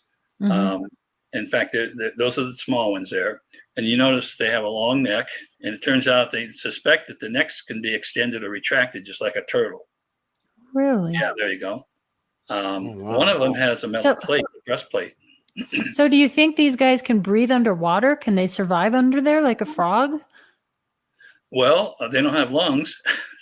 So actually, I used them in my 4th novel, Alien Log 4, The Antarctica Affair, where the team goes into a mothership that's under 1,000 feet of ice. It's peeking out from under 1,000 feet. The ship is 2,000 feet in diameter. But when they go in and they get inside the ship, they encounter these little guys, these grays. And these are the worker bees, basically, that are maintaining the ship. And they explain that what they would do. First of all, they don't know about living and dying. They refer to whether they have energy or not. If they run out of energy, they stop moving. So we would say they're dead. Well, but if you put them back in a vat of this fluid, like they do, they get revived. And one of them was saying how he was out working on the antenna in Antarctica, and he was out too long, and his temperature dropped so much that he stopped working. And they had to come out and rescue him, and they took him in and they put him in a vat of this whatever they use. Turns out what the vat consists of a liquid that is created partially by dead aliens. Once they die, if they do die because they're so badly damaged, they get ground up and they become part of the soup. Oh man! Oh yeah, really? Well, now that's fiction. This whole thing is, I'm talking about science fiction. Yeah, but you're not far off. I'm telling you, No, Katie and I have talked to somebody who knew a lot about S4, and he gave us a lecture on S4 and very off the record confidential. And he told us, he says, when they had one of these gray creatures, they had to bring in a bunch of botanists. And they found out that they make a protein paste for him. They had to make a protein paste that had to be absorbed through the skin. They don't eat or have a digestive system. So you're right on the money from one of the I am so glad you said that, because that gives me confidence that I'm not exaggerating too much. Yeah, Katie, because Katie and I were like, holy crap. We were like listening to this guy. This guy is really telling us, some amazing things. And he's pretty damn credible. Yeah. Right. Well, if you look at the cover of Alien Log, I don't know, you showed my books, but the first one. Okay, I had just finished writing that book, and I was trying to figure out what to do with the cover, and I was at a UFO conference, and out in the lobby, they were selling in a box of these busts. It looked just like that. So I said, okay, I'll take it home and I'll digitize it, and I'll create my cover. So I took the box home, and I looked on the box, and there was the website of the artist or the owner who created it. And I went to that website, and guess what? That's his website. I said, wow. So I called him. I said, would you give me permission to use that image for my books and everything? He said, sure. I said, well, how much do you want? And he said, nothing, but I sent him some money anyway. I said, how did you create that? He said, well, I contacted about a dozen people that he knew had been in contact with Grays, and I asked them to draw an image of what they remember they looked like, send it to me. And so he got these 12 images. He created 3 composites of those and sent them back out and said, vote on them. And the ones that cover my book is what people voted on is most looking like what they remember they look like. And if you compare that image to these bodies that we're looking at, if you can imagine, they have a long neck. Now, So there's a lot of similarities there.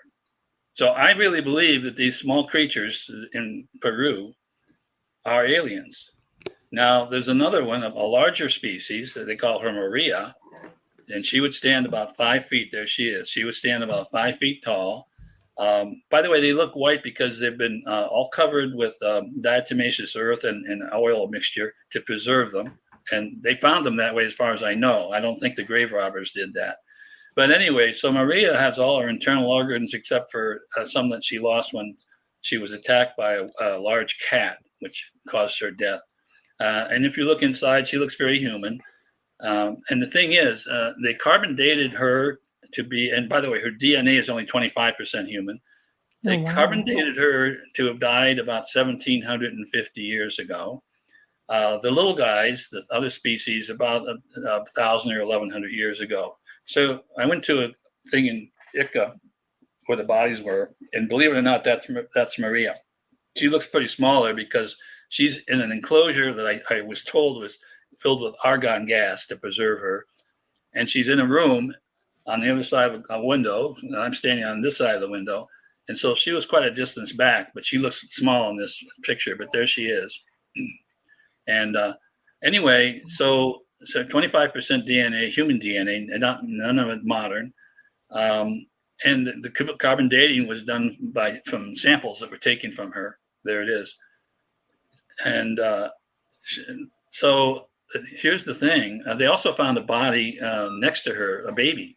They called it Wawita. Oh. And I don't think I have that there. So the first thought was that the Wawita was her baby because she was found near her. And but then when they did the carbon dating, Wawita died 670 years ago.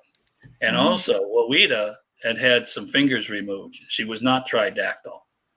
That doesn't mean it wasn't at least half her genes may be from Maria, and she may actually have been Maria's baby. But when you compare 670-year death time for a baby, her mother died 1,000 years earlier. How could that be, right? Yeah, I don't think so. So here's the thing. Carbon dating makes the assumption that whatever you're dating, whatever biological thing you're dating, that it was alive and spent its whole life on Earth. But carbon dating uses carbon-14 and the ratio between carbon-14 and 12. And carbon-14 is radioactive, and it's produced in the upper atmosphere when energy, gamma rays or whatever, strike nitrogen-14, converted into oxygen-14, which is, as I said, carbon-14, which has a half-life of 5,730 years. So if you're looking at a body and you find out that the ratio of carbon-14 to carbon-12 is about half of what you expect to see because of the data bank that you have access to, and you find out. And so, hey, it's a half of it. So that means maybe whatever it was died 5,730 years ago. Well, so here's the other thing. Some of the tomography images of Maria, where they can slice through the body, different all the way down, and they found that there's feces in her intestines. And when I was at the conference in Ica in 2019, I suggested to some of the people around me, I said, they really should carbon date the feces, because whatever date that is first of all, that whatever it was probably lived on this planet and then got eaten. And so whatever date that wasn't human, was it? No, it was, I don't think so. Maybe you can, whatever it was, probably. I just hate to think that I'm living this life and then someday be somebody's, sirloin tip. Yeah. Good, Chris. Well, I'm assuming whatever it was, it lived its whole life on Earth. And if they were to carbon date that and find out that, guess what, that died 670 years ago, then that would prove that the baby is really Maria's baby. And the other thing is that would prove that the lower level of carbon-14 in her skin and the other tissues they tested can be accounted for by the fact that she didn't live here her whole life. She's an alien. Wow. She came from some place where they didn't have the same ratio of carbon-14. So to me, testing that feces should be the top of the list of whatever research they're doing. Yeah, they really need to do that. Yeah. Doctor, let's just put it right on the table. I truly believe that not only have we been visited by other things, I believe that during the course of this 4.5 billion years this planet been around, I think other species have lived on this planet. And I think you're making a solid argument that we may not be alone now, but we certainly weren't alone in the past as being on this planet. What do you think? Right. Well, in my research for Noah's Flood, which was a Sumerian event, Zecharia Sitchin, of course, was the one that got me even to looking into the Noah's Flood. I was reading his book, and if you're familiar with the 12th Planet, which is one of his first books in the Earth Chronicles, Zecharia was of the belief that the flood was a Sumerian event, and I believe that. And so this one of the major archaeologists who went down and did a dig years ago. But anyway, so it was Zecharia Sitchin's theory that the flood actually was a mega tsunami caused as the ice was cascading into the Indian Ocean as we came out of the ice age. And so he dated the event as being 13,000 years ago. And so when I looked into it further, I dated it about 14,200, but for the same cause, we were coming out of the ice age. But anyway, I did a lot of research about the Sumerians, and that's why I knew the 12 was pretty important there. And I forgot your question. That's okay. Keep going with the flood, because I was going to ask you about the Sumerians, what you thought about the whole Sumerians and this. So you're right on topic, Doctor. Keep going. Okay. Well, the Sumerians believed that the Anunnaki came to this planet 450,000 years ago from a planet called Nibiru. And the Nibiru orbited the sun on a period of 3,600 years. Its closest approach, I'm assuming, was the asteroid belt. So I did some calculation that means that the farthest out it would go, as I recall, I can't remember the number, I think it was 40 times further out than Pluto, way out there anyhow. So Nibiru would spend 99% of his life beyond the orbit of Jupiter and only be visible probably for 4 or 5, well, let's say 10 years by the Sumerians. But anyway, so the Anunnaki who came here supposedly to get the gold that they needed to preserve their planet, and that's another question. But anyway, apparently they got tired after about 100,000 years or so of digging for gold because it was no longer just laying on the ground.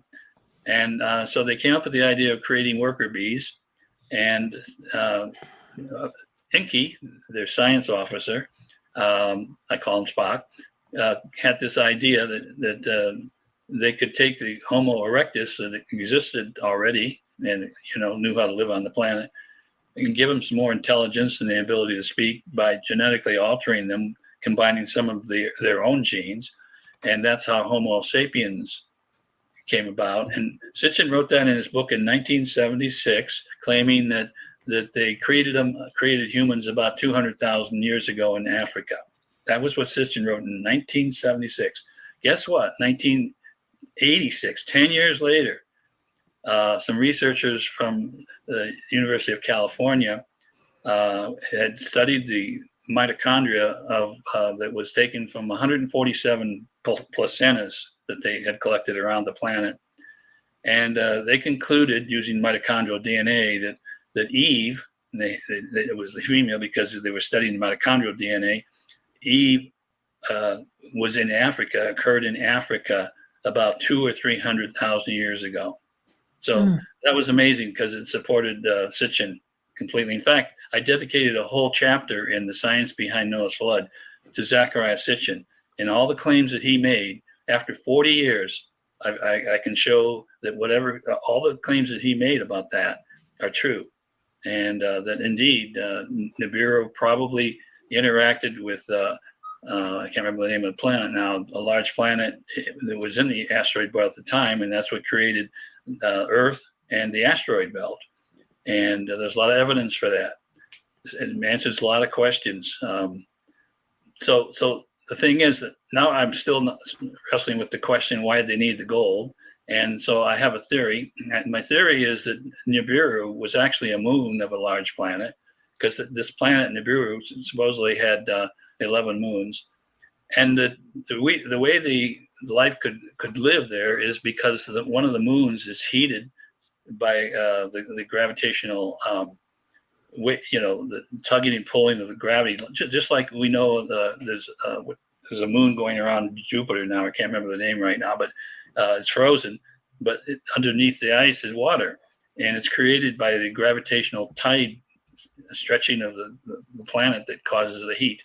And so I imagine that the Anunnaki came from one of these moons, and that's how they had the heat to live and be born and develop. And they may live under ice. They may have been people who are aquatic. But if you lived on a planet or moon like that, periodically you would freeze to death for a long, long time, and then for maybe 5 or 10 years you would be really close to the sun. The asteroid belt from their point of view would be close. And so how are we going to protect us from that? Well, you take this gold and make it into powder and somehow distribute it in a spherical orbit, you might say, around the outer planet. So it reflects the sunlight, but also when you're in the cold area, way out, it would tend to hold in the heat that's generated by the planet. So, because I don't know why they would want gold. That's the only conclusion I come to. So are the Anunnaki, are these the giants? I mean, we're finding giant skulls. Were these Anunnaki tall? That's correct, right? I don't know. I hear stories about giants, that they find giants, and I don't know what they are. That's why I was really intrigued when I saw Jaime's talk, where they found these tridactyl beings, and then 12. Again, I'm saying 12. I noticed the people who live down in Cancun, the Aborigines there. They had a base. Their number base was 20. Ours is 10, and I figure ours is 10 because we got 10 digits. So I figure theirs is 20 because they were counting their toes. I don't know. So back to these bodies in Peru. Were these reptilian types and Maria? Were they found near each other? I mean, why the different species?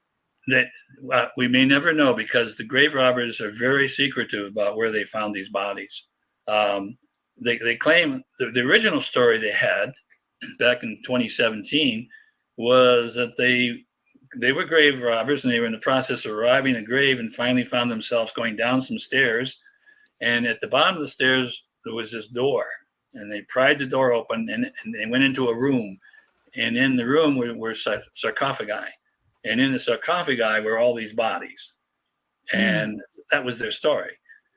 But later on, they finally supposedly took, Jaime didn't go, but some other members of the team went, and they ended up going into a cave, which was full of diatomaceous earth.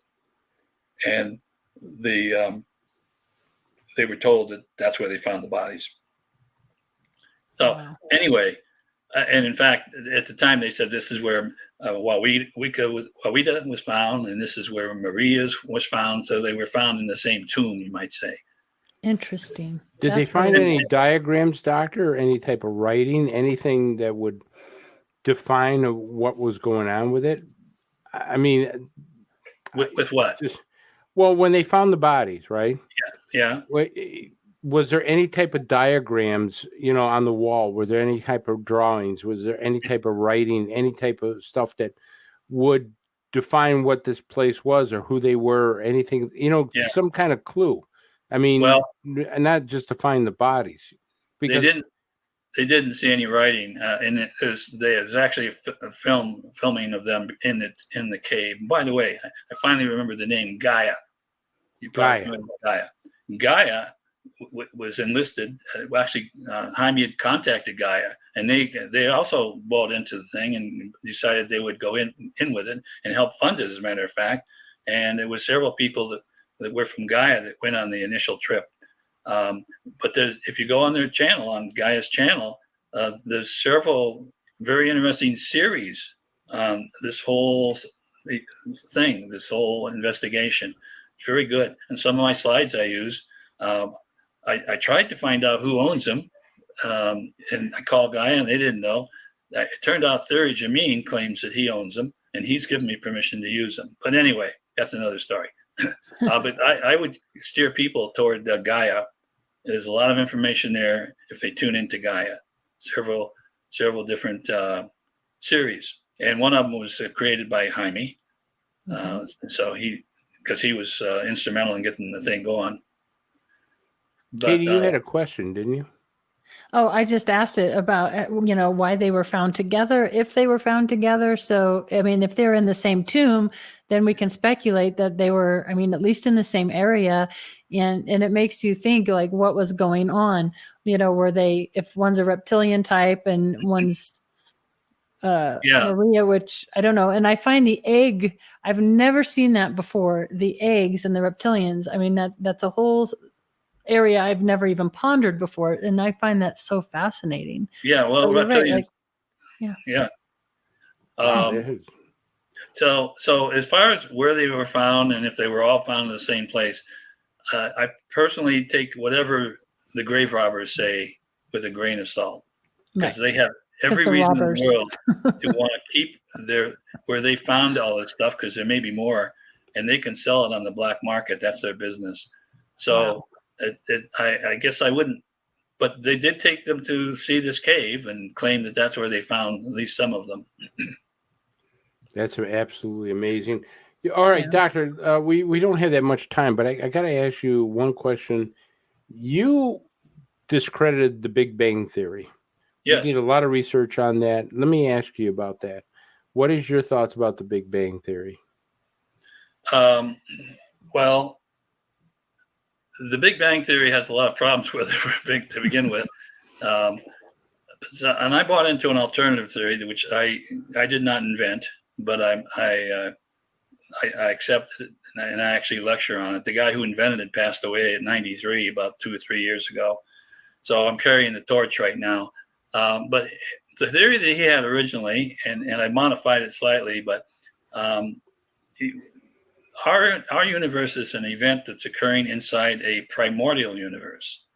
And so the way he defined the primordial universe was that it consists of a matrix of positronium atoms. He used positronium atoms, which is basically an electron and positron that are in orbit around a common center. And if they ever come together, they self-annihilate and create two gamma rays. They turn mass 100%. From mass into energy. And so that was his vision, that's what the primordial universe looked like. I've modified that a little bit because it turns out positronium doesn't even last a second. They've actually made positronium, but it doesn't last more than about a second. And so it's unstable. So I was looking for a more stable way to define the primordial universe. And what I did is I just say, okay, we have a sea of electrons and a sea of positrons, and they're equally spaced in this infinite sea. And there's no motion. Everything's stopped. It's frozen in time, basically. So it's really at its lowest entropy, which is always good to be when you're trying to come up with something like this. And the reason they don't self-annihilate is because they're all experiencing the same forces all around them, and plus they're frozen. They can't move. And but what happened is at some point in time there was a disturbance, and you can call it the finger of God or whatever. And there was annihilation that occurred, sending two gamma rays going into this matrix of electrons and positrons. And eventually, each one of those would collide with one of the electrons or protons or positrons, causing them to move. And of course, once they start moving, they're going to be attracted to their opposite, and you're going to have another annihilation event. So that starts a chain reaction. So this chain reaction started at some point about at least 40 billion years ago, and has proceeded outward like a giant bubble, traveling at near light speed. And just behind it, this deflagration wave, we call it. And when I say just behind, maybe 1,000 or 1,000,000 years behind it, some of the particles that have been reflected back, some of the energy particles like electrons or even less energetic photons, will periodically go through a quantum fluctuation, and they will turn into matter again. And so initially we have this soup of very basic particles like quarks and things, and eventually with time they will combine into like protons and neutrons, and then atoms, and then stars, and so forth. Wow. And that those events, as they occur later in time. So the arrow of time, if you're standing at the deflagration wave at the instant it passes by, and you have to look toward where it started, the initiation point. The arrow of time points in that direction. So where that points to is places that are older. Right. So time starts at the deflagration wave. Okay. So as time goes on, which means further behind the deflagration wave, we get matter formed, and it coalesces into bigger matter, and we end up getting turbulence and eventually orbiting, where maybe an electron will happen to go by a proton and start orbiting and create hydrogen and so forth. But all this action basically is converting linear momentum of the particles that are created flying at very high speeds just behind the deflagration wave. Yep. So the gravity field is enhanced, and so they start fusing together and building bigger particles and causing turbulence. Yeah, we only have 1 minute left. I can't believe how fast this show flew by. I've learned so much from you, Dr. Farrell. It's been an amazing show. Where can people check out more about your books and your work? Do you have a website? Yes, it's www.alienlog.com. And if they go to that site, there it is, and they click on it, my books will show up there. And if they click on the book, they'll find themselves at Amazon. All right. Ready to buy. Thank you. Yeah. Thank you so much for being our guest tonight. I hope to have you back sometime when you return from your trip. We'd love to have you back on. Thank you, Chris. Tara, we can't wait to see you next week. I hope you feel better. Katie, we're thinking about you and we miss you. Thank you to all our listeners. Thank you to our producer, Amanda Curran, and our other producer, Bill Skywatcher. Keep looking up. And if you guys see anything, please report it to MUFON. And again, thank you so much for being here. And we'll see you guys all next week. I'm so happy to be back. So we'll see you next week, everybody. Bye. Bye.